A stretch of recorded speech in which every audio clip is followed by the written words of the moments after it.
Summer heat nu cool shades తో beat చేయండి. Mr. Opticals Mr. Cool offer. Up to 75% off in summer glasses. దాదాపు 2 నెలల పాటు cricket ప్రేక్షకులను అభిమానులను ఉర్రూతులూగించినటువంటి ఐపీఎల్ సీజన్ ఇప్పుడు క్లైమాక్స్కి వచ్చేసింది. సో ఐపీఎల్ 2026 సంబంధించిన ఫినాలే మ్యాచ్ ప్రపంచంలోనే అతిపెద్ద క్రీడా స్టేడియం నరేంద్ర మోదీ క్రికెట్ స్టేడియంలో జరగబోతుంది. Gujarat versus RCB. ఈ మ్యాచ్లో గెలిచేదెవరు, కప్పుని పైకి ఎత్తేదెవరు? ముఖ్యంగా గిల్ మళ్ళీ తిరిగి తన కెప్టెన్సీలో మరోసారి ఈ కప్పును గెలిచే అవకాశం ఉందా, లేదంటే మళ్ళీ తిరిగి డిఫెండింగ్ ఛాంపియన్గా ఆర్సీబీ కొనసాగుతుందా? తెలుసుకునే ప్రయత్నం చేద్దాం. మనతో పాటున్నారు సీనియర్ స్పోర్ట్స్ అనలిస్ట్ వెంకటేష్ గారు. వెంకటేష్ గారు, good evening. Good evening Vijay గారు. సో క్లైమాక్స్కి వచ్చేసింది. అందరూ ఊహించినట్టుగానే ప్లే ఆఫ్స్లో ఫస్ట్ అండ్ సెకండ్ ప్లేస్లో ఉన్న వాళ్ళే మళ్ళీ యాజ్ ఇట్ ఈస్గా ఫైనల్కి వచ్చేసారు. సో ఈసారి గుజరాత్ ఏమన్నా అచ్చొచ్చినటువంటి తన హోమ్ గ్రౌండ్లో మళ్ళీ తిరిగి గెలిచే అవకాశం ఏమైనా కనిపిస్తుంది అనుకోవచ్చా? హోమ్ అడ్వాంటేజ్ డెఫినెట్గా ఉంటుంది వాళ్ళకి. ఎందుకంటే యాక్చువల్లీ అక్కడ ఫైనల్ జరగాల్సిన పరిస్థితి లేదు. ఫైనల్ ఎక్కడ జరగాలంటే బెంగళూరులో జరగాలి. బికాజ్ ఆర్సీబీ డిఫెండింగ్ ఛాంపియన్ కాబట్టి వాళ్ళకి ఆ ప్రివిలేజ్ ఉంటుంది. బెంగళూరులో కాకుండా అహ్మదాబాద్లో మ్యాచ్ పెట్టడానికి మెయిన్ రీజన్ ఏంటంటారు? మెయిన్ రీజన్ యాక్చువల్గా లాస్ట్ టైం ఛాంపియన్ ఆర్సీబీ కాబట్టి బెంగళూరులో మ్యాచ్ జరగాలి. అది ఐపీఎల్లో ఉన్న సాంప్రదాయం. ఓకే. కానీ ఒక పర్టికులర్ రీజన్ పెట్టి మళ్ళీ ఎప్పటిలాగే ఫైనల్ని అహ్మదాబాద్కి షిఫ్ట్ చేసి బీసీసీఐ అహ్మదాబాద్లోనే అన్ని ఫైనల్స్, వరల్డ్ కప్ ఫైనల్ అక్కడ జరగాలి, ఏ ఫైనల్ అక్కడ జరగాలన్నట్టుగా ఉంది. ఏమంటారంటే అక్కడ ఎమ్మెల్యేలు టికెట్లు అడుగుతున్నారు, కేఏసీఏ నుంచి డిమాండ్స్ సరిగ్గా లేవు అని చెప్పి అక్కడ లోకల్ క్రికెట్ అసోసియేషన్ కారణం పెట్టి మళ్ళీ ఇక్కడికి షిఫ్ట్ చేశారు. యాక్చువల్గా డిఫెండింగ్ ఛాంపియన్కి ఆ ప్రివిలేజ్ ఉంటుంది. వాళ్ళకి ఏంటంటే వాళ్ళు ఫైనల్ తమ గ్రౌండ్లో మళ్ళీ ఫైనల్కి వెళ్తే వాళ్ళ గ్రౌండ్లో ఆడుకునే అవకాశం ఉంటుంది. కానీ లాస్ట్ టైం గుజరాత్ కేవలం ప్లే ఆఫ్స్కి వెళ్ళింది తప్ప కనీసం ఫైనల్ కూడా రాలేదు. కానీ వాళ్ళకి ఇప్పుడు డెఫినెట్ హోమ్ అడ్వాంటేజ్ ఏర్పడింది. పర్టికులర్లీ శుభ్మన్ గిల్కి అక్కడ చాలా మంచి రికార్డు ఉంది. అహ్మదాబాద్లో ఎక్కడ బాగా ఆడినా, ఎక్కడ బాగా ఆడకపోయినా, ఫామ్లో ఉన్నా లేకపోయినా అహ్మదాబాద్లో ఎప్పుడు అతను బాగా ఆడతాడు. సో ఒక అండ్యూ అడ్వాంటేజ్ అక్కడ గుజరాత్ కలిగిందేమో నాకు అనిపిస్తుంది. సో బెంగళూరు అంతా కూడా ఒక్కసారిగా దాదాపు సుదీర్ఘంగా వెయిట్ చేసింది. ఎట్టకేలకు ఫస్ట్ టైం ఆర్సీబీ ఐపీఎల్ ట్రోఫీని గెలిచింది. మళ్ళీ తిరిగి అదే ఆనవాయితీని కొనసాగిస్తుందా? విరాట్ కోహ్లీ చేజింగ్ మాస్టర్గా చెప్పుకునే కోహ్లీ తిరిగి మళ్ళీ ఫామ్లోకి వచ్చి జట్టును ఏమైనా గెలిపించే అవకాశం ఉందంటారా అహ్మదాబాద్ గ్రౌండ్లో? బెంగళూరు ఈ సీజన్లో ఆడిన తీరు చూస్తే ఫ్రమ్ ది బిగినింగ్ వాళ్ళ టీం లాస్ట్ ఇయర్ ఎలా అయితే బ్రహ్మాండంగా ఆడి మొట్టమొదటి టైటిల్ చేజిక్కించుకున్నారో అదే స్టైల్లో ఈ సీజన్లో కూడా ఆడారు. సో ఎక్కడ కూడా ఆ టీంలో ఎలాంటి ప్రత్యేకమైన వీక్నెస్లు ఏం కనబడలేదు. So they are the strongest team, most impressive team. Next impressive team Gujarat. So రెండు ఎవరైతే చాలా కన్సిస్టెంట్గా టోర్నమెంట్ ఆడారో వాళ్ళు రెండు ఫైనల్కి వచ్చాయి. But Bengaluru has an advantage ఏంటంటే గుజరాత్ మనం ఈవెన్ క్వాలిఫైర్ 2లో కూడా చూసాం, క్వాలిఫైర్ 1లో కూడా చూసాం. వాళ్ళకి టాప్ 3 మినహా తర్వాత బ్యాటింగ్లో ఎలాంటి స్ట్రెంత్ లేదు. మీకు వాషింగ్టన్ సుందర్ కానీ మిగతా ఎవరు కూడా సరిగ్గా బ్యాటింగ్ చేయని పరిస్థితి.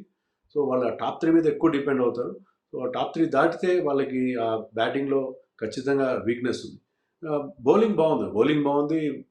మరి ఇటు చూస్తే బౌలింగ్లో కానీ బ్యాటింగ్లో కానీ ఆర్సీబీలో ఎలాంటి వీక్నెస్ కనబడట్లేదు. జితేష్ శర్మ ఒక్కడే కొద్దిగా ఫామ్లో ఇలాంటి కనిపించారు. కానీ అతను కూడా లాస్ట్ మ్యాచ్ క్వాలిఫైర్ 1లో చూసాం, చివరిలో వచ్చి అతను కూడా కొన్ని బిగ్ హిట్స్ కొట్టడం చూసాం. సో ఏ రకంగా చూసుకున్నా RCB looking much stronger on paper. కానీ అక్కడ ఏం జరుగుతుంది మ్యాచ్ ఫైనల్లో మనం చెప్పలేం. కానీ ఆర్సీబీ అన్ని అంటే they are ticking all the boxes. అన్ని రకాలుగా బ్యాలెన్స్డ్గా ఉన్న టీమ్ ఆర్సీబీ అని చెప్పాలి. గుజరాత్కి ఏంటంటే మిడిల్ ఆర్డర్లో వీక్నెస్ మనకి కనిపిస్తుంది. మిడిల్ ఆర్డర్ ఎక్స్పోజ్ అయితే ఎలా అయితే క్వాలిఫైర్ 1లో ఇదే ఆర్సీబీ చేతిలో వాళ్ళు చిత్తుగా ఓడిపోయారు. ఆ టైంలో వాళ్ళు పవర్ ప్లేలోనే వాళ్ళ టాప్ 3 అవుట్ అయిపోయిన తర్వాత వాళ్ళు కంప్లీట్గా చేతులు ఎత్తేసారు. సో అది ఆ ప్రమాదం ఒకటి వాళ్ళకి ఎప్పుడు ఉంటుంది. కానీ గుజరాత్ మనం ఏదైతే బలం అని మాట్లాడుకుంటున్నామో ఆ విషయంలోనే చాలా స్ట్రాంగ్గా ఉంది. ఈ సీజన్ మొత్తం చూస్తే సాయి సుదర్శన్ అలాగే శుభ్మన్ గిల్ ఇద్దరి మధ్య కూడా దాదాపు 100 పైగా రన్స్ వచ్చినటువంటి పార్ట్నర్షిప్ చాలా ఎక్కువగా నమోదే.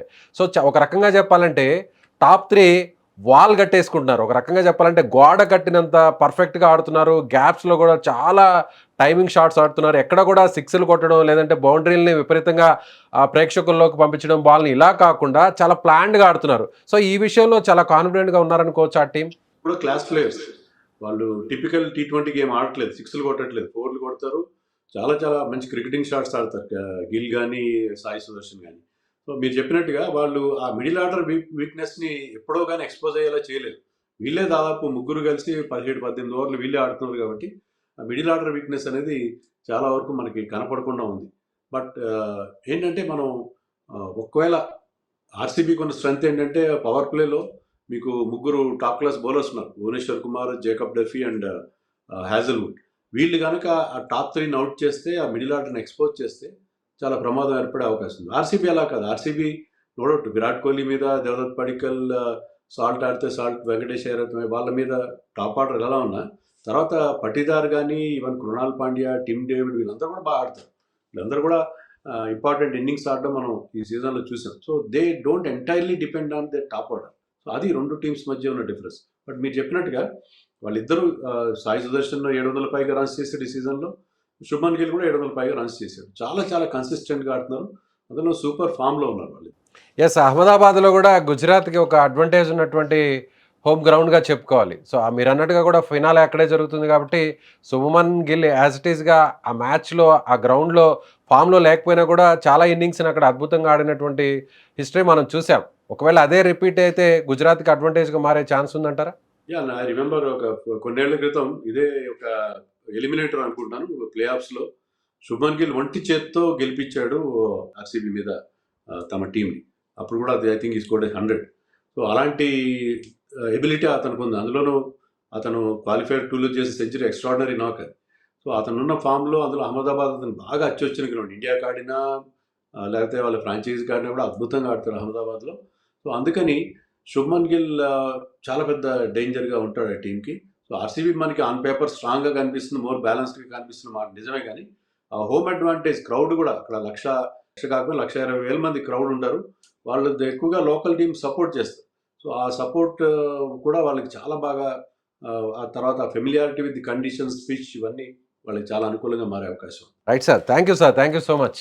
సో ఇది సీనియర్ స్పోర్ట్స్ అనలిస్ట్ వెంకటేష్ గారు చెప్తున్నట్టుగా IPL 2026 ఫైనల్ మ్యాచ్లో ఖచ్చితంగా కొంతవరకు ఆర్సీబీకి అవకాశాలు ఉంటాయి. ఎందుకంటే ఆర్సీబీ క్వాలిఫైర్ 1లో ముందుగానే ఫైనల్కి వెళ్ళింది కాబట్టి కాస్త రెస్ట్ కూడా ఉంటుంది కాబట్టి, అలాగే డిఫెండింగ్ ఛాంపియన్గా కూడా ఉంది కాబట్టి విరాట్ కోహ్లీ లాంటి స్టార్ ప్లేయర్స్ ఉండడం కూడా ఆ టీంకి ఒక పెద్ద అడ్వాంటేజ్గా మారుతుంది. అదేవిధంగా అహ్మదాబాద్ అయితే గుజరాత్కి సంబంధించినటువంటి హోమ్ గ్రౌండ్ కాబట్టి గుజరాత్కు సంబంధించిన ఈ గ్రౌండ్లో ఆ టీం కెప్టెన్ శుభ్మన్ గిల్ వరుసగా ఇప్పటి వరకు కూడా సక్సెస్ అవుతూ వచ్చారు కాబట్టి కొంతవరకు గుజరాత్ టైటన్స్కి అది అడ్వాంటేజ్గా మారుతుంది. అయితే ఓవరాల్గా చూస్తే కాస్త ఎడ్జ్ ఆర్సీబీకి ఉంటుంది. ఒకవేళ ఆర్సీబీ తిరిగి ఫైనల్లో గెలిస్తే వరుసగా 2 సార్లు 2025, 2026 వరుసగా IPL ట్రోఫీని గెలిచినటువంటి జట్టుగా ఉంటుంది. మరోవైపు కూడా గుజరాత్ టైటన్స్ కూడా ఏ మాత్రం మ్యాచ్కి అవకాశం ఇవ్వదు. సో గుజరాత్ కూడా ఆర్సీబీతో నువ్వు నేనా అన్నట్టు తలపడిపోతుంది. సో అద్భుతమైనటువంటి ఫీస్ట్ అయితే ఆదివారం జరిగే IPL 2026 ఫైనల్ మ్యాచ్ ప్రేక్షకులకు, అభిమానులకు, టీవీల ముందున్నటువంటి కోట్లాది మంది క్రికెట్ అభిమానులు, ప్రేక్షకులకు ఇవ్వబోతుందని చెప్పవచ్చు. సో మీరేమనుకుంటున్నారు? ఎవరు గెలుస్తారు? ఈ మ్యాచ్లో హీరో అయ్యేది ఎవరు? సో విన్ చేయించేటువంటి క్రికెటర్ ఎవరు? మీ అభిప్రాయాన్ని కామెంట్ చేయండి.